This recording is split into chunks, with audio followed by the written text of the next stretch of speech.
Bonjour, très heureux de vous retrouver pour parler de ce fameux ingrédient qu'est l'huile. Après notre dernier tuto sur les huiles de cuisson et d'assaisonnement, nous allons parler des huiles de friture et des différences qui existent entre elles. Comme vous le savez déjà, toutes les huiles ne se valent pas. Mais aujourd'hui, nous allons voir ce que cela signifie réellement et comment savoir si une huile est idéale pour une utilisation en friture. Il existe deux types d'huiles.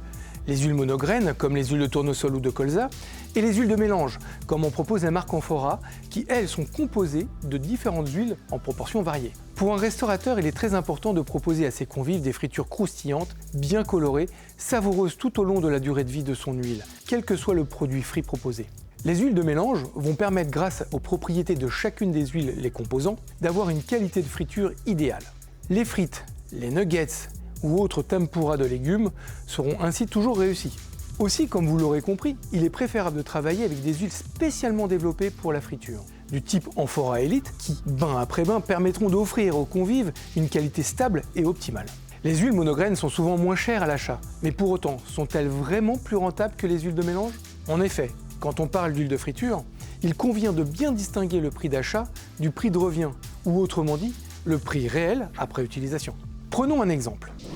Si j'achète une huile de tournesol à 2,27 € le litre, je paye 34,05 € pour remplir ma friteuse de 15 litres, pour un maximum de 25 bains de friture.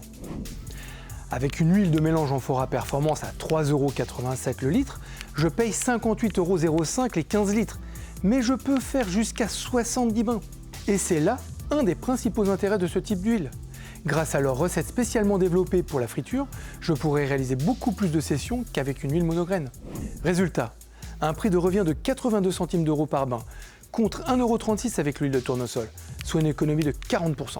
Les huiles de mélange apportent également un véritable confort à l'usage, car qui dit meilleure résistance, dit moins de changements d'huile, et donc une consommation réduite.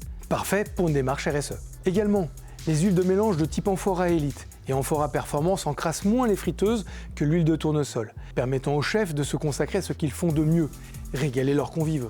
Comme nous venons de le voir, les huiles de mélange ont de nombreux avantages en termes de rentabilité, de facilité d'usage et de rendu en friture. Et cela sera d'autant plus vrai et significatif si, comme nous l'avons abordé lors des deux premiers tutos, nous écumons, filtrons ou encore testons l'huile très régulièrement. Tout le monde peut le faire, quel que soit le type d'établissement. N'oublions pas, c'est par la mise en place de ces actions quotidiennes que nous optimisons la durée de vie de notre huile de friture et que d'importantes économies peuvent être réalisées.